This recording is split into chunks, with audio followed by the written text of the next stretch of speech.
Hi dear friends, welcome to chalkboard stories. അപ്പോൾ നമ്മുടെ mock test സീരീസിലേക്ക് എല്ലാവർക്കും സ്വാഗതം. ഇന്ന് നമ്മുടെ മലയാളത്തിലെ പെഡഗോഗിയിലെ പോർഷനാണ് ബോധനശാസ്ത്രം. പെഡഗോഗിയിൽ 20 മാർക്കാണ്. ഫിസിക്സ് മറന്നിട്ടല്ല, ഫിസിക്സ് ഇന്ന് വൈകുന്നേരം അപ്ലോഡ് ചെയ്യാം. കാര്യം അതിൽ കുറച്ചും കൂടി കണ്ടൻസ് നമുക്ക് ആഡ് ചെയ്യാനുണ്ട്, അതുകൊണ്ടാണ് ഞാനിത് വൈകുന്നേരത്തേക്ക് അപ്ലോഡ് ചെയ്യാം. ഓക്കെ. അപ്പോൾ അതേപോലെ കഴിഞ്ഞ ദിവസം ഞാൻ പറഞ്ഞ LP UP മോഡൽ എക്സാമിൻ്റെ ആ ഒരു സെറ്റിൻ്റെ കാര്യം പറഞ്ഞിരുന്നു. അത് കുറച്ച് പേര് നമ്മുടെ വീഡിയോ കണ്ട് കുറച്ച് പേര് വാങ്ങിയെന്ന് പറഞ്ഞു. അത് വാങ്ങിയവർ അതിൻ്റെ അഭിപ്രായം ഒന്ന് കമൻറ്റ് ചെയ്ത് കഴിഞ്ഞാൽ മറ്റുള്ളവർക്ക് അത് ഉപകാരപ്പെടും. ഓക്കെ, ഇതാണ് അവരുടെ നമ്പർ 9562142293. ഇതാണ് അവരുടെ നമ്പർ. ഇതിലൊന്ന് കോൺടാക്റ്റ് ചെയ്ത് കഴിഞ്ഞാൽ അതിൻ്റെ ബാക്കി ഡീറ്റെയിൽസ് നമുക്കറിയാൻ പറ്റും. നമുക്കൊരു എക്സാമിന് മുമ്പായിട്ടൊരു 40ഓളം മോഡൽ എക്സാം അറ്റൻഡ് ചെയ്യാൻ പറ്റും. മോഡൽ എക്സാം അറ്റൻഡ് ചെയ്തില്ലെങ്കിൽ നമുക്ക് എന്താണ് റിവിഷനായിട്ട് നമുക്ക് എല്ലാ ടോപ്പിക്കുകളും ഒന്ന് ഓടിച്ച് വായിച്ച് നോക്കാനായിട്ട് നമുക്കത് ഹെൽപ്പ് ചെയ്യും. ഓക്കെ, അപ്പോൾ താല്പര്യമുള്ളവർ ഈ നമ്പറിൽ കോൺടാക്റ്റ് ചെയ്യുക. ഞാൻ ഡീറ്റെയിൽസ് ഡിസ്ക്രിപ്ഷനിലും ഫസ്റ്റ് കമൻറ്റിലുമായിട്ട് ഇട്ടേക്കാം. ക്വസ്റ്റ്യനിലേക്ക് പോവാം. നിങ്ങളുടെ കുറേ പേരുടെ അഭിപ്രായം മാനിച്ച് ഞാൻ എന്തായാലും ഇത് മാറ്റിയിട്ടുണ്ട്. നമ്മുടെ തീമൊന്നും മാറ്റിയിട്ടുണ്ട്. എങ്ങനെയാകുമെന്നറിയില്ല, ഫസ്റ്റ് വീഡിയോ ആണ്. എന്താണെങ്കിലും അതിനെപ്പറ്റിയുള്ള അഭിപ്രായം കൂടി പറഞ്ഞു കഴിഞ്ഞാൽ നമുക്കിത് മാറ്റണമെങ്കിൽ നമുക്ക് മാറ്റാം. ഓക്കെ, എന്താണ് പറഞ്ഞിരിക്കുന്നത്? ദൈനംദിന ആസൂത്രണത്തിൽ പ്രതിഫലനാത്മക കുറിപ്പ് എന്ന ഭാഗത്ത് അധ്യാപകർ രേഖപ്പെടുത്തുന്നത് എന്താണ് ആസൂത്രണം എന്ന പോർഷനിൽ വരുന്നതാണ്. ദൈനംദിന ആസൂത്രണത്തിൽ പ്രതിഫലനാത്മക കുറിപ്പ് എന്ന ഭാഗത്ത് എന്താണ് അധ്യാപകൻ രേഖപ്പെടുത്തുന്നത്?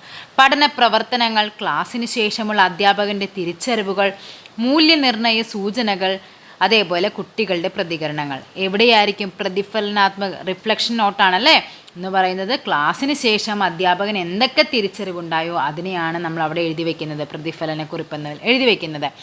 അപ്പോൾ എന്താണ് ഒരു അധ്യാപകന് ക്ലാസ്സിലേക്ക് പോകുന്നതിന് മുമ്പ് നടത്തുന്ന തയ്യാറെടുപ്പുകളാണ് എന്തെന്നറിയപ്പെടുന്നത്? ആസൂത്രണം എന്നറിയപ്പെടുന്നത്.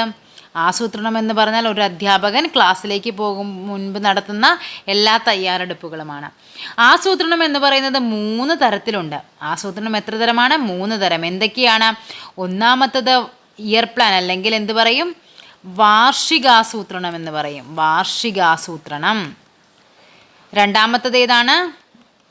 യൂണിറ്റ് അടിസ്ഥാനത്തിലുള്ള സമഗ്രാസൂത്രണം എന്ന് പറയും. ഓരോ യൂണിറ്റിൽ എങ്ങനെ സമഗ്രാസൂത്രണം. ഇനി മൂന്നാമത്തെ എന്താണ്? ദൈനംദിനാസൂത്രണം. എന്താണ്? ദൈനംദിനാസൂത്രണം. ഇങ്ങനെ 3 തരത്തിലാണ് ആസൂത്രണമുള്ളത്. ഇനി ഓരോ ക്ലാസ്സിനും വേണ്ടി നമ്മൾ ഓരോ ഡെയിലിയുള്ള കാര്യങ്ങൾക്ക് വേണ്ടി അധ്യാപകൻ നടത്തുന്നതിനാണ് എന്തെന്ന് പറയുന്നത്? ദൈനംദിന ആസൂത്രണം എന്ന് പറയുന്നത്. അതേപോലെ സമഗ്രാസൂത്രണം എന്ന് പറഞ്ഞാൽ ഓരോ യൂണിറ്റിലെയും പാഠഭാഗങ്ങൾ, അവയുടെ എന്താണ് സാഹിത്യകാരന്മാർ എന്തൊക്കെയാണ് അവിടെ പഠിപ്പിക്കേണ്ടത്, എന്തൊക്കെ നമുക്ക് പ്രവർത്തനങ്ങൾ ചെയ്യാൻ പറ്റും, നമ്മളെന്താണ് ലെസൺ പ്ലാൻ എന്നൊക്കെ പറയുന്ന പോലെ തന്നെ അല്ലേ. ഓരോ ലെസൺ പ്ലാൻ എന്ന് പറയുമ്പോൾ എന്താണ് ശരിക്കും അത് ഒരു ദിവസം എന്ത് ചെയ്യണമെന്നുള്ളത് തന്നെ. പക്ഷേ സമഗ്രാസൂത്രണം എന്ന് പറഞ്ഞാൽ ഒരു യൂണിറ്റിൽ നമ്മൾ എന്തൊക്കെ പഠിപ്പിക്കണം, എന്താണ് ആ ഒരു യൂണിറ്റ് കൊണ്ട് കുട്ടികളിലേക്ക് എത്തിക്കേണ്ടത്, അതേപോലെ ഭാഷണം, അതേപോലെ വായന, ലേഖനം, എന്തൊക്കെ കാര്യങ്ങളാണ് അവിടെ തിരിച്ചറിയേണ്ടത്, അങ്ങനെ എല്ലാത്തിനെയും പറ്റി എഴുതുന്നതാണ് എന്തെന്ന് പറയുന്നത്? സമഗ്രാസൂത്രണം എന്ന് പറയുന്നത്. ഇനി സമഗ്രാസൂത്രണത്തെ അടിസ്ഥാനമാക്കി ക്രമാനുഗതമായി ഓരോ ദിവസവും ക്ലാസ്സിൽ ചെയ്യണം അല്ലേ. ദൈനംദിനം ഓരോ ദിവസവും ക്ലാസ്സിൽ ചെയ്യേണ്ടതിനെയാണ് എന്തെന്ന് പറയുന്നത്? നമ്മുടെ ദൈനംദിനാസൂത്രണം എന്ന് പറയുന്നത്. ഓക്കെ, മനസ്സിലായില്ലേ? ഇനിയിപ്പോൾ എന്താണ് പറയേണ്ടത്? ദൈനംദിനാസൂത്രണം രേഖപ്പെടുത്തി വയ്ക്കുന്നത് എവിടെയാണ്? നമ്മുടെ ടീച്ചിങ് മാനുവലിലാണ് നമ്മൾ ദൈനംദിനാസൂത്രണങ്ങളൊക്കെ എഴുതി വയ്ക്കുന്നത്. Teaching manual. അതേപോലെ തന്നെ എന്താണ്? പഠന പ്രവർത്തനം ക്ലാസ് മുറിയിൽ നടപ്പിലാക്കുമ്പോൾ ഓരോ ഘട്ടത്തിലും നേരിടുന്ന പ്രശ്നങ്ങൾ. എന്തൊക്കെ പ്രശ്നങ്ങളാണ്? കുട്ടികളെ സംബന്ധിച്ചുള്ള വിലയിരുത്തൽ, നമ്മൾ അധ്യാപിക എന്നതിൽ നമ്മൾ സ്വയം എന്തൊക്കെ ചെയ്യണം, അതേപോലെ നമ്മുടെ ഭാഗത്തു നിന്ന് വന്ന പോരായ്മകൾ എന്തൊക്കെയാണ്, അപ്പോൾ അടുത്തൊരു ക്ലാസ്സിൽ വരുമ്പോഴേക്കും എന്തവിടെ ഇംപ്ലിമെൻറ്റ് ചെയ്യണം, അങ്ങനെ എല്ലാത്തിനെയും എഴുതി വയ്ക്കുന്നതാണ് എന്തെന്ന് പറയുന്നത്? വിലയിരുത്തൽ പേജ് എന്ന് പറയുന്നത്. ഈ വിലയിരുത്തലുകളെല്ലാം ക്രോഡീകരിച്ച് തയ്യാറാക്കുന്നതിനെയാണ് എന്തെന്ന് പറയുന്നത്? പ്രതിഫലനാത്മക കുറിപ്പ്, റിഫ്ലക്ഷൻ നോട്ട് എന്നറിയപ്പെടുന്നത്. എന്താണ്? വിലയിരുത്തലുകൾ ക്രോഡീകരിച്ച് തയ്യാറാക്കുന്നതിനെയാണ് പ്രതിഫലനാത്മക കുറിപ്പ് എന്ന് പറയുന്നത്. അപ്പോൾ എന്താണ് ക്ലസ്റ്റർ മീറ്റിങ്ങുകൾ എന്ന് പറഞ്ഞാൽ? നമ്മുടെ എല്ലാ അനുഭവങ്ങളൊക്കെ അല്ലേ, ഓരോ ആഴ്ചകൾ അല്ലേ, മിക്ക സ്കൂളുകളിലും കാണാം ഒരു മാസത്തിലൊരിക്കലൊക്കെ ആയിട്ട് ക്ലസ്റ്റർ യോഗങ്ങൾ ഉണ്ടാകും. എന്താണ്? ഒരു യൂണിറ്റിനെ പറ്റി എങ്ങനെ പഠിപ്പിക്കണമെന്നൊക്കെ അവരോട് ചർച്ച ചെയ്യും. അവരുടെ ഓരോരുത്തരുടെയും ഐഡിയാസ് അവിടെ ചർച്ച ചെയ്യും. അങ്ങനെ ഒത്തിരി ടീച്ചേഴ്സിൻ്റെ ഐഡിയ ആകുമ്പോഴേക്കും നമുക്ക് വളരെയധികം നല്ലൊരു എഫക്റ്റീവായിട്ട് പഠിപ്പിക്കാനായിട്ട് പറ്റും. Okay, next question.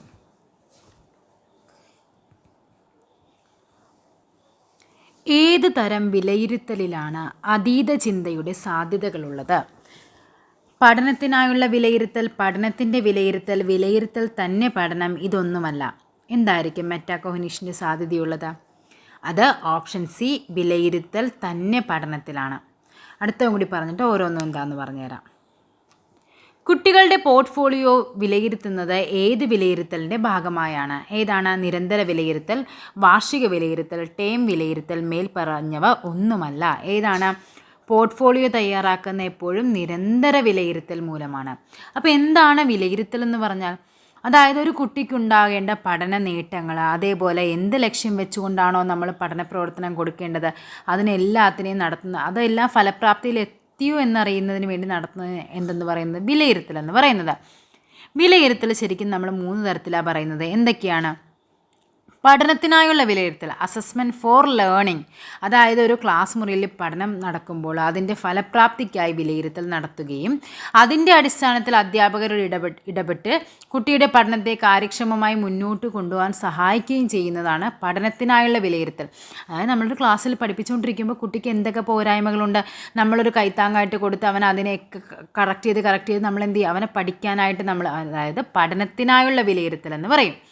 ഇനി അതായത് അവിടെയാണ് നമ്മൾ അധ്യാപകർ എന്ത് ചെയ്യും, ഹെൽപ്പ് ചെയ്യും, അതേപോലെ ഫീഡ്ബാക്ക് കൊടുക്കും. അങ്ങനെയല്ല, ഇങ്ങനെയാണ് ചെയ്യേണ്ടത്. ഇപ്പോൾ ഒരു ആസ്വാദനക്കുറിപ്പ് എഴുതി കഴിഞ്ഞു, അവൻ എന്ത് ചെയ്യും, അതിൽ ഇന്ന കറക്ഷൻസ് ഉണ്ട്, അതൊക്കെ നമ്മളെന്താണ്, അവനെ പഠനത്തിന് വേണ്ടിയിട്ട് നമ്മളവനെ വിലയിരുത്തുവാണ്. ഒരു കവിത എഴുതാൻ പറഞ്ഞു, ആ കവിത എഴുതുമ്പോൾ അതിന് അല്ലെങ്കിൽ ഒരു കത്ത് എഴുതാൻ പറഞ്ഞു, അവൻ എന്ത് ചെയ്തു, ചുമ്മാ അങ്ങ് സുഖമാണോ എന്നും ചോദിച്ച് അങ്ങ് എഴുതി അങ്ങ് തുടങ്ങി. പക്ഷെ അങ്ങനെയല്ല, നമുക്ക് എന്താ, കത്തിനൊക്കെ ഒരു ഫോർമാറ്റില്ലേ നമ്മൾ, അപ്പോൾ അത് അങ്ങനെയാണ് ചെയ്യേണ്ടതെന്നൊക്കെ പറഞ്ഞ് നമ്മൾ ആ കുട്ടിയെ ആ സംഭവം എടുത്ത് നമ്മൾ വായിച്ച് അവനെ വിലയിരുത്തുകയാണ്. അപ്പോൾ അതിനാണ് എന്ത് പറയുന്നത്, പഠനത്തിനായുള്ള വിലയിരുത്തൽ. അവനെ പഠിപ്പിക്കാൻ വേണ്ടിയായിട്ട് നമ്മൾ അവനെ വിലയിരുത്തുകയാണ്. ഇനി അടുത്ത എന്തായിരുന്നു? വിലയിരുത്തൽ തന്നെ പഠനം. വിലയിരുത്തൽ തന്നെ പഠനം എന്ന് പറഞ്ഞാൽ എന്താണ്?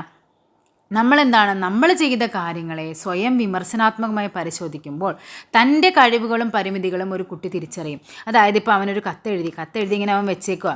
അപ്പോൾ എന്ത് ചെയ്തു, ടീച്ചർ ഒരു മോഡൽ കാണിച്ചു. അപ്പോൾ അവന് മനസ്സിലായി അവൻ എഴുതിയിരിക്കുന്നത് ഇതൊക്കെയാണ് തെറ്റ്, ഇന്ന കാര്യങ്ങൾ ഞാനിവിടെ ഡേറ്റ് എഴുതിയിട്ടില്ല, അത് എൻ്റെ കുഴപ്പമാണ്. അപ്പോൾ എന്താണ്? വിലയിരുത്തൽ തന്നെ പഠനം. അവൻ സ്വയം വിലയിരുത്തുവാണ്. സ്വയം വിലയിരുത്തുക എന്ന് പറഞ്ഞാൽ പെട്ടെന്ന് നമ്മളെ എളുപ്പത്തിൽ വേണ്ടി നമുക്ക് പഠനത്തിന് സഹായിക്കുന്നൊരു മെത്തേഡാണ് എന്ത് പറയുന്നത്, സ്വയം വിലയിരുത്തൽ. നമുക്കും സംഭവിക്കുന്നത് തന്നെയല്ലേ, നമ്മൾ ചെയ്യുന്ന തെറ്റുകൾ എന്താണെന്ന് നമ്മൾ തിരിച്ചറിഞ്ഞാലല്ലേ നമുക്ക് ഒരാൾ ക്രിട്ടിസൈസ് ചെയ്ത് പറയുന്നതിലും നല്ല നമ്മൾ സ്വയം അത് തിരിച്ചറിഞ്ഞു കഴിഞ്ഞാൽ നമുക്ക് എന്താ പഠിക്കാനായിട്ടുള്ളത്, ആ ഒരു കാര്യം അങ്ങ് മാറ്റി നിർത്തി നമുക്ക് പഠിക്കാനായിട്ട് പറ്റും. അപ്പോൾ അതാണ് എന്തെന്ന് പറയുന്നത്, വിലയിരുത്തൽ തന്നെ പഠനം എന്ന് പറയുന്നത്. ഇനി അടുത്ത എന്താണ്? ഇത് പഠനത്തിനായുള്ള വിലയിരുത്തൽ പറഞ്ഞു. ഇനി അടുത്ത എന്താണ്? പഠനത്തിൻ്റെ വിലയിരുത്തൽ. ഓക്കെ, അപ്പോൾ ഇവനെല്ലാം കഴിഞ്ഞു, അവൻ പഠിച്ചൊക്കെ കഴിഞ്ഞു. ഇനി എന്താ, അതിനെ വിലയിരുത്തണം. അതായത് ആദ്യം എന്ത് ചെയ്തു, പഠിച്ചുകൊണ്ടിരുന്ന സമയത്ത് ടീച്ചർ ഹെൽപ്പ് ചെയ്തു. പിന്നെ എന്താ, വിലയിരുത്തൽ തന്നെ പഠനം. അവൻ സ്വയം അതിനെ ഇവാലുവേറ്റ് ചെയ്തു. അടുത്ത എന്താ പറയുന്നത്, ഒരു നിശ്ചിത കാലയളവിന് ശേഷം അവൻ എന്തുമാത്രം പഠിച്ചു, അല്ലെങ്കിൽ കുട്ടിയുടെ പഠന നിലവാരം എത്രത്തോളം ഉണ്ടായി എന്നൊക്കെ അറിയാൻ വേണ്ടിയാണ് എന്ത് ചെയ്യുന്നത്, പഠനത്തെ വിലയിരുത്തുന്നത്. അതിന് എക്സാമ്പിളാണ് നമ്മൾ ടേം എക്സാംസ് എന്നൊക്കെ പറയത്തില്ലേ, അതേപോലെ തന്നെ വിലയിരുത്തൽ പ്രക്രിയയാണ്. അതിൽ നിരന്തരവും സമഗ്രവുമായ വിലയിരുത്തൽ നമ്മുടെ കണ്ടിന്യൂസ് ആൻഡ് കോംപ്രഹെൻസീവ് ഇവാലുവേഷൻ എന്ന് പറയുന്നത്. അതാണ് എന്തെന്ന് പറയുന്നത്, അതൊക്കെ ഒരു വിലയിരുത്തൽ പ്രക്രിയയാണ്. അതേപോലെ തന്നെയാണ് നമ്മൾ പഠന പ്രക്രിയയോടൊപ്പം നടത്തുന്നതാണ് നിരന്തരമായ വിലയിരുത്തൽ എന്ന് പറയുന്നത്. എന്താണ്? പഠന പ്രക്രിയയോടൊപ്പം നമ്മൾ ഓരോ കുട്ടികളെയും ഇൻഡിവിജ്വലി നമ്മൾ അസസ് ചെയ്ത് ഉണ്ടാക്കി വയ്ക്കും. അതിനെയാണ് എന്ത് പറയുന്നത്, പോർട്ട്ഫോളിയോ എന്ന് പറയുന്നത്. ഓക്കെ, നെക്സ്റ്റ് ക്വസ്റ്റ്യനിലേക്ക് പോകാം. മൂല്യനിർണ്ണയത്തിൽ ഇന്ന് അപ്പർ പ്രൈമറി തലത്തിൽ പാർട്ട് 1 സ്വീകരിച്ചിരിക്കുന്ന ഗ്രേഡിംഗ് സമ്പ്രദായം എന്താ? ഏതാണ്? 9 point, 5 point, 3 point, 5 point direct grading. ഏതായിരിക്കും ആൻസർ വരുന്നത്? അപ്പർ പ്രൈമറി തലത്തിൽ നമ്മൾ ഉപയോഗിക്കുന്നത് 5 പോയിൻ്റ് അബ്സല്യൂട്ട് ഗ്രേഡിംഗ് സിസ്റ്റമാണ്. അബ്സല്യൂട്ട് ഗ്രേഡിംഗ് എന്ന് പറഞ്ഞാൽ എന്താണ്? സംഖ്യാധിഷ്ഠിത ഗ്രേഡിംഗ് എന്ന് പറയും. സംഖ്യാധിഷ്ഠിത ഗ്രേഡിംഗ് എന്ന് പറഞ്ഞാൽ നമ്മളിപ്പോൾ ഒരു കുട്ടിക്ക് ഒരു എസ്സേ എഴുതി, നമ്മൾ എന്ത് ചെയ്തു, അവനെ 5 മാർക്ക് ഇട്ട് കൊടുത്തു. അങ്ങനെ എല്ലാം കൂടി കഴിഞ്ഞ് അവന് മൊത്തം എത്രയാണ്, 50-ൽ നമുക്ക് എത്ര കിട്ടി, 46 മാർക്ക് കിട്ടി. അവൻ എന്ത് നമ്മൾ കൊടുക്കും, എ ഗ്രേഡ് കൊടുക്കും. അതേപോലെ തന്നെ എന്താണ്, ഒരു ലെറ്ററിനെ ആദ്യം നമ്മൾ മാർക്ക് ഇട്ട് കൊടുത്തു കഴിഞ്ഞ് അതിനെ നമ്മൾ എന്ത് ചെയ്യും, ഗ്രേഡിംഗ് സിസ്റ്റത്തിലേക്ക് മാറ്റുന്നതിനെയാണ് അബ്സല്യൂട്ട് ഗ്രേഡിംഗ് എന്ന് പറയുന്നത്. അതായത് അപ്പർ പ്രൈമറിയിൽ ഉപയോഗിക്കുന്നത് ഏതൊക്കെയാണ്? A, B, C, D, E. ഈ 5 ഗ്രേഡാണ് അപ്പർ പ്രൈമറിയിൽ ഉപയോഗിക്കുന്നത്. അതേപോലെ ലോവർ പ്രൈമറി ആണെങ്കിൽ ഏതാണ് 3ABC, അതായത് 3 ഇതാണ് 3 പോയിൻറ്റ് ഗ്രേഡിംഗ് ആണ് കൊടുക്കുന്നത്. ഓക്കെ, ഇനി അടുത്തത് 9 പോയിൻറ്റ് അബ്സല്യൂട്ട് ഗ്രേഡിംഗ് എന്ന് പറഞ്ഞാൽ എന്താണ്? ഇപ്പോൾ ഇവിടെ നമുക്ക് 3 പോയിൻറ്റ് ഡയറക്റ്റ് ഗ്രേഡിംഗ്. കാര്യം ഡയറക്റ്റ് നമുക്ക് പിള്ളേരുടെ ചെറിയ സ്റ്റേറ്റ് ലെവലിൽ സ്കൂളുകളിൽ പോയി കഴിഞ്ഞാൽ നമുക്ക് കാണാൻ പറ്റും. അതായത് ഒരു ആസ്വാദനക്കുറിപ്പായിരിക്കും, അതിൻ്റെ സൈഡിൽ A ഗ്രേഡ്, അടുത്ത B ഗ്രേഡ്, അടുത്തത് A, അങ്ങനെ ആയിരിക്കും എഴുതിയിരിക്കുന്നത്. മാർക്ക് ആയിരിക്കില്ല എഴുതിയിരിക്കുന്നത്. ഇനി എന്താ പറയുന്നത്? 9 പോയിൻ്റ് എന്ന് പറഞ്ഞാൽ എന്താ നമുക്കറിയാം അല്ലേ? A+A, അതേപോലെ B+B, C+C, അങ്ങനെ പോയിട്ട് D+E വരെ വരും. ഇതിനെയാണ് 9 പോയിൻ്റ് അബ്സല്യൂട്ട് ഗ്രേഡിംഗ് എന്ന് പറയുന്നത്. അപ്പം നമ്മളിപ്പോൾ അപ്പർ പ്രൈമറി തലത്തിൽ ഉപയോഗിക്കുന്ന ഏതാണ്? 5 പോയിൻ്റ് അബ്സല്യൂട്ട് ഗ്രേഡിംഗ് സിസ്റ്റമാണ്. ഓക്കെ, നെക്സ്റ്റ് ക്വസ്റ്റ്യനിലേക്ക് പോകും. സ്കൂൾ കുട്ടികൾക്ക് വേണ്ടിയുള്ള അന്തർദേശീയമായ പരീക്ഷയായ പിസ ടെസ്റ്റ് എന്ന് പറഞ്ഞാൽ എന്താണ്? Programme for international student assessment ബന്ധപ്പെട്ട് ചില പ്രസ്താവനകൾ വിലയിരുത്തുക. മറ്റു രാജ്യങ്ങളുമായി താരതമ്യപ്പെടുത്തുമ്പോൾ നമ്മുടെ കുട്ടികൾ എവിടെ എത്തി നിൽക്കുന്നു എന്ന് വിലയിരുത്തേണ്ടത് അനിവാര്യമാണ്. വായന, ഗണിതം, ശാസ്ത്രം എന്നീ വിഷയങ്ങളിലാണ് പിസ പരീക്ഷയിലൂടെ കുട്ടികളുടെ കഴിവ് വിലയിരുത്തുന്നത്. 2000 ആരംഭിച്ച പിസ പരീക്ഷ 3 വർഷം കൂടുമ്പോഴാണ് നടത്താറുള്ളത്. പിസ റാങ്കിങ്ങിൽ മികച്ചു നിൽക്കുന്നത് ഏതാണ്? മികച്ചു നിൽക്കുന്ന രാജ്യങ്ങളിലൊന്നാണ് ഇന്ത്യ. 2021 പിസ പരീക്ഷയിൽ കേരളമടക്കമുള്ള 4 ഇന്ത്യൻ സംസ്ഥാനങ്ങളിൽ നിന്നുള്ള കുട്ടികൾ പങ്കെടുത്തിട്ടുണ്ട്. ഇതിൻ്റെ ആൻസർ നോക്കുന്നതിലും എന്താ പിസ എന്ന് നമുക്ക് നോക്കാം. എന്താണ് പിസ എന്ന് പറഞ്ഞു കഴിഞ്ഞാൽ, അതായത് എന്താണ്? പ്രോഗ്രാം ഫോർ, ഈ പറയുന്ന പോലെ തന്നെ 15 വയസ്സ് വരെയുള്ള കുട്ടികൾക്ക് അന്താരാഷ്ട്ര മൂല്യനിർണ്ണയം നടത്തുന്ന ഒരു പ്രോഗ്രാമാണ് എന്തെന്ന് പറയുന്നത്? Pizza test. അതായത് വിവിധ വിഷയങ്ങളിൽ ഏതൊക്കെയാണ്? വായന, ഗണിതം, ശാസ്ത്രം എന്നീ 3 വിഷയങ്ങളിൽ ഏതൊക്കെയാണ്? വായന, ഗണിതം, ശാസ്ത്രം എന്നീ വിഷയങ്ങളിൽ അവരുടെ കഴിവ് എത്രത്തോളം ഉണ്ടെന്ന് അറിയിക്കാനാണ്. സോ ഈ പ്രസ്താവന എന്താണ്? ശരിയാണ്. ഇനി പിസ ടെസ്റ്റ് ആരംഭിച്ചത് 2000-ലാണ്. 2000 ആരംഭിച്ച പിസ പരീക്ഷ എന്നല്ലേ പറയുന്നത്? സോ ഇതും ശരിയാണ്. 3 വർഷം കൂടുമ്പോഴാണ് ഈ എക്സാം നടത്തുന്നത്. അപ്പോൾ ഈ പ്രസ്താവനയും എന്താണ്? ശരിയാണ്. ഇനി എന്തിനാണ് നടത്തുന്നത്?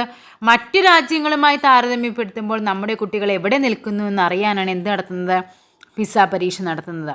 ഇനി ഈ 2 എണ്ണമാണ് നമുക്ക് ഡൗട്ടുള്ളത്. പിസ റാങ്കിങ്ങിൽ മികച്ചു നിൽക്കുന്ന രാജ്യങ്ങളിലൊന്നാണ് ഇന്ത്യ. ഇത് നമുക്ക് തന്നിരിക്കുന്ന ഒരു റാങ്ക് ഫയലും ഈ ഒരു ഫാക്റ്റ് പറഞ്ഞിട്ടില്ല. 2021 നടന്ന പിസ പരീക്ഷകൾ കേരളമടക്കമുള്ള 4 ഇന്ത്യൻ സംസ്ഥാനങ്ങളിൽ നിന്നുള്ള കുട്ടികൾ പങ്കെടുത്തിട്ടുണ്ട്. ഇവിടെയും നമുക്ക് ഡൗട്ടുണ്ട്. പക്ഷേ നമുക്കിവിടെ എന്തറിയാം? ഈ 1, 2, 3 ശരിയാണെന്ന് നമുക്കറിയാം. ഈ 2 സാധനം എന്താ? നമുക്ക് ഡൗട്ടുമാണ്. സോ 1 പ്രസ്താവന നോക്കുക, എല്ലാത്തിലും 1 ഉണ്ട്. 2 പ്രസ്താവന 2 ശരിയാണെന്ന് നമുക്കറിയാം. 2 പ്രസ്താവന 2 ഉള്ളൂ. സോ നമുക്ക് ഇതും കട്ട് ചെയ്ത് കളയാം. ഓക്കെ, പിന്നെയും 2 ഓപ്ഷൻസ് ആണുള്ളത്. 3ഉം 4ഉം ഉണ്ട്. 3ഉം ശരിയാണെന്നറിയാം. സോ നമുക്ക് ആൻസർ എങ്ങനെ കിട്ടാം? ബി എന്ന് കിട്ടാം. കാര്യം ഈ 2 ഫാക്റ്റ് നമുക്ക് പഠിക്കാനുള്ള ഒരു റാങ്ക് ഫയലും ഒരു പറഞ്ഞിട്ടില്ല. ഇതാരും പഠിച്ചിട്ടുണ്ടാവത്തില്ല. പക്ഷേ എങ്കിലും നമുക്ക് എന്താണ്? ഉത്തരത്തിലേക്ക് എത്താനായിട്ട് എളുപ്പമാണ്. ഈ 4ാമത്തെ ഈ 1, 2, 3 ഇത്രയും ഫാക്റ്റ്, അതായത് പിസയുമായിട്ട് ബന്ധപ്പെട്ട് നമ്മൾ പഠിക്കേണ്ട കാര്യങ്ങൾ എന്തൊക്കെയാണ്? 2000-ലാണ് അത് ആരംഭിച്ചത്. പിസയുടെ ഫുൾ ഫോം എന്താണ്? Programme for international student assessment. രാജ്യാന്തര തലത്തിലാണ് കുട്ടികളെ വിലയിരുത്താൻ വേണ്ടിയിട്ടാണ്. 2000 ആരംഭിച്ചു. 3 വർഷം കൂടുമ്പോഴാണ് എക്സാം നടത്തുന്നത്. വായന, ഗണിതം, ശാസ്ത്രം എന്നീ 3 വിഷയങ്ങളിലാണ് നടത്തുന്നത്. അതേപോലെ ഈ ഒരു കാര്യം കൂടി പഠിച്ചു വയ്ക്കുക. OECD എന്ന് പറഞ്ഞാൽ എന്താണ്? Organisation for economic corporation and ഡെവലപ്മെൻറ്റിൻ്റെ കീഴിലാണ് എന്ത് നടത്തുന്നത്? പിസ ടെസ്റ്റ് നടത്തുന്നത്. Organisation for economic corporation and development. Okay, ഇത്രയുമാണ് നമുക്ക് പിസയെ പറ്റി പഠിക്കാനുള്ളത്. നെക്സ്റ്റ് ക്വസ്റ്റ്യനിലേക്ക് പോകും. ഇത് നമ്മുടെ ഏറ്റവും ലേറ്റസ്റ്റ് ആയിട്ട് ചോദിച്ച ക്വസ്റ്റ്യനാണ്. 2022 ചോദിച്ച ക്വസ്റ്റ്യനുമാണ്. അതേപോലെ ചോക്ക് ബോർഡ് സ്റ്റോറീസ് എന്നും പറഞ്ഞ് ഞാനൊരു ടെലഗ്രാം ഗ്രൂപ്പ് ആരംഭിച്ചിട്ടുണ്ട്. ജസ്റ്റ് ഞാനതിൽ നമ്മുടെ ഡിസ്ക്രിപ്ഷനിൽ, അതായത് ചാനലിൻ്റെ ബയോ എടുത്ത് നോക്കിക്കഴിഞ്ഞാൽ അതിൽ കിടപ്പുണ്ട്, ഈ ഒരു ID കിടപ്പുണ്ട്. അത് ജസ്റ്റ് ഒന്ന് കോപ്പി ചെയ്ത് ടെലഗ്രാമിൽ നോക്കിക്കഴിഞ്ഞാൽ നിങ്ങൾക്ക് നമ്മുടെ ഗ്രൂപ്പിൽ ആഡ് ആകാം. ഞാനതിലൊന്നും തുടങ്ങിയിട്ടൊന്നുമില്ല. ജസ്റ്റ് നിങ്ങൾക്ക് എന്തെങ്കിലും സംശയങ്ങളോ എന്തെങ്കിലും കാര്യം ഉണ്ടെങ്കിൽ എന്നോട് ചോദിക്കണമെങ്കിൽ ആയിക്കോട്ടെ, അങ്ങനെ അതിന് വേണ്ടിയിട്ട് ഞാൻ ചെയ്തതാണ്. അതേപോലെ നമുക്ക് പതുക്കെ അതിൽ പോൾ വീഡിയോസായിട്ട് ക്വസ്റ്റ്യനൊക്കെ ആയിട്ട് ചെയ്യാമെന്ന് വിചാരിക്കുന്നു. അപ്പോൾ നിങ്ങൾക്ക് എന്ത് സംശയങ്ങളുണ്ടെങ്കിലും ചോദിച്ചു കഴിഞ്ഞാൽ എനിക്കറിയാവുന്നതാണെങ്കിൽ ഞാൻ പറഞ്ഞു തരും, അല്ലെങ്കിൽ ഞാൻ ആരോടെങ്കിലും ചോദിച്ചിട്ടാണെങ്കിലും നിങ്ങളുടെ സംശയം തീർത്ത് തരാം. ഓക്കെ, അപ്പോൾ ചോക്ക് ബോർഡ് സ്റ്റോറീസ് തന്നെയാണ് പേര്. നെക്സ്റ്റ് ക്വസ്റ്റ്യൻ നോക്കാം. പ്രീ സ്കൂൾ കുട്ടികളുടെ വിലയിരുത്തൽ പ്രക്രിയ പൂർത്തീകരിക്കുന്നതിനെ അധ്യാപിക പരിഗണിക്കാത്തതെന്ത്? Pre school കുട്ടികളുടെയാണ്. ഏതായിരിക്കും? പോർട്ട്ഫോളിയോ, പ്രകടന വിലയിരുത്തൽ, അനൗപചാരിക സംഭാഷണം, പരീക്ഷയിലെ മാർക്കിനെ അടിസ്ഥാനമാക്കി. ഏതായിരിക്കും? പ്രീ സ്കൂൾ വിദ്യാർത്ഥികൾ എന്ന് പറയുമ്പോൾ എന്താണ്, കുഞ്ഞു കുട്ടികളല്ലേ, അവർക്കൊരിക്കലും നമ്മൾ പരീക്ഷയിലെ മാർക്കിനെ അടിസ്ഥാനമാക്കി നമ്മൾ വിലയിരുത്തത്തില്ല. Next question. അപ്പർ പ്രൈമറി ക്ലാസ്സിലെ കുട്ടി പ്രസംഗം എഴുതി തയ്യാറാക്കുമ്പോൾ ശ്രദ്ധിക്കേണ്ട പ്രധാന കാര്യങ്ങളിൽ ഉൾപ്പെടാത്തത് ഏതെന്നാണ് ചോദിച്ചിരിക്കുന്നത്. ആശയ സമഗ്രതയുണ്ടായിരിക്കണം, അഭിസംബോധന, ആമുഖം, ഉപസംഹാരം എന്നിവ വേണം, ഉചിതമായ ഉദാഹരണങ്ങളും ഉദ്ധരണികളും വേണം, ശബ്ദവ്യതിയാനം പാലിക്കണം. അപ്പർ പ്രൈമറി ക്ലാസ്സിലെ കുട്ടികൾ പ്രസംഗം എഴുതി തയ്യാറാക്കുമ്പോഴുള്ള കാര്യമാണ് പറയുന്നത്, അല്ലേ? പ്രസംഗിക്കുമ്പോഴല്ല ചോദിച്ചിരിക്കുന്നത്. സോ ഇവിടെ എന്താണ്, എഴുതി തയ്യാറാക്കുമ്പോൾ നമുക്ക് ഒരിക്കലും ശബ്ദവ്യതിയാനം വെക്കാൻ പറ്റില്ല, അല്ലേ? സോ ഓപ്ഷൻ ഡി, ശബ്ദവ്യതിയാനം പാലിക്കണം. ഇതാണ് ഇവിടുത്തെ റൈറ്റ് ആയിട്ട് വരുന്ന ആൻസർ. Next question. പ്രതിഫലനാത്മക കുറിപ്പ് എന്നാൽ എന്താണ്? പ്രതിഫലനാത്മക കുറിപ്പ് എന്ന് പറഞ്ഞു കഴിഞ്ഞാൽ നമ്മൾ നേരത്തെ പറഞ്ഞാലേ, ക്ലാസ് റൂം പ്രവർത്തനങ്ങളുടെ ഭാഗമായി ഉണ്ടായ സ്വന്തം വിലയിരുത്തലുകൾ അധ്യാപകർ രേഖപ്പെടുത്തുന്നതിനെയാണ് എന്തെന്ന് പറയുന്നത്? പ്രതിഫലനാത്മക കുറിപ്പ്, റിഫ്ലക്ഷൻ നോട്ട്. Next question. കത്ത് എന്ന വ്യവഹാര രൂപം വിലയിരുത്തുമ്പോൾ പ്രധാനമായും പരിഗണിക്കേണ്ട സൂചകമേന്ത്? കത്ത് ആകർഷകമായ വിന്യാസക്രമം, ഘടനയും ആശയ സമഗ്രതയും പാലിച്ചിട്ടുണ്ട്, ശരിയായ വാക്യഘടനാ നിയമങ്ങൾ പാലിച്ചിട്ടുണ്ട്, ആലങ്കാരിക ഭാഷ പ്രയോഗിച്ചിട്ടുണ്ട്. ഇവിടെ നമുക്ക് ഈ പെഡഗോഗിയുടെ ഡൗട്ട് എന്ന് പറയാൻ നമുക്കെല്ലാം നമുക്ക് ആൻസർ ആയിട്ട് തോന്നും, അല്ലേ? ശരിക്കും എന്താണ്, ഇതെല്ലാം നമുക്ക് ഓപ്ഷനായിട്ട് വരും. പക്ഷേ ഇവർ പറഞ്ഞിരിക്കുന്നത് ഏറ്റവും പ്രധാനമായിട്ടും ഏതാണെന്ന്, എന്താണ്? ഘടനയും ആശയ സമഗ്രതയും പാലിച്ചിട്ടുണ്ടെന്നുള്ളതാണ്. അതായത് നമ്മൾ എന്താണ്, ഇപ്പോൾ ക്ലാസ്സിലൊരു കുട്ടി നമുക്ക് എന്താണ് അത്ര വലിയ ബ്രില്യൻ്റ് അല്ലെങ്കിൽ പോലും നമ്മൾ അവനോട് പറഞ്ഞു കൊടുക്കുന്നൊരു കാര്യമുണ്ട്, കത്ത്, അല്ലേ? കത്ത് എഴുതുമ്പോഴേക്കും നീ വേറെ ഒന്നും എഴുതിയില്ലെങ്കിലും സാരമില്ല, ഇവിടെ എന്തെഴുതണം? ഡേറ്റും സ്ഥലവും എഴുതണം, അതേപോലെ പ്രിയപ്പെട്ട, അതേപോലെ ഒരു ചെറിയൊരു എന്താണ് സുഖമാണോ എന്നുള്ള ആ ഒരു കണ്ടൻറ്റ് വേണം. പിന്നെ എന്താണ്, ഒരു ക്വസ്റ്റ്യൻ എന്താണോ പറഞ്ഞിരിക്കുന്നത് അതെങ്കിലും ഇവിടെ എടുത്ത് എഴുതി വെക്കണം. അവസാനം കൺക്ലൂഡ് ചെയ്യണം, നന്ദി വേണം എന്നൊക്കെ പറഞ്ഞ്, അല്ലേ നമ്മളെന്താണ് ലാസ്റ്റ് നമ്മളെ സ്നേഹത്തോടെ ഒരു ഉപസംഹാരമൊക്കെ വേണം. നമ്മളൊരു ഫോർമാറ്റ് അവർക്ക് പറഞ്ഞു കൊടുക്കും, അല്ലേ? അപ്പോൾ എന്താണ്, ഏറ്റവും വലിയ അത്യാവശ്യമാണ് ഘടന എന്ന വ്യവഹാര രൂപം വിലയിരുത്തുമ്പോൾ നമ്മൾ ഏറ്റവും കൂടുതൽ നോക്കേണ്ടത് എന്താണ്? അതിൻ്റെ ഘടന പാലിച്ചിട്ടുണ്ടോ എന്നാണ്, അതേപോലെ ആശയ സമഗ്രതയുണ്ടോ എന്നുള്ളതാണ് നോക്കേണ്ടത്. Okay, next question.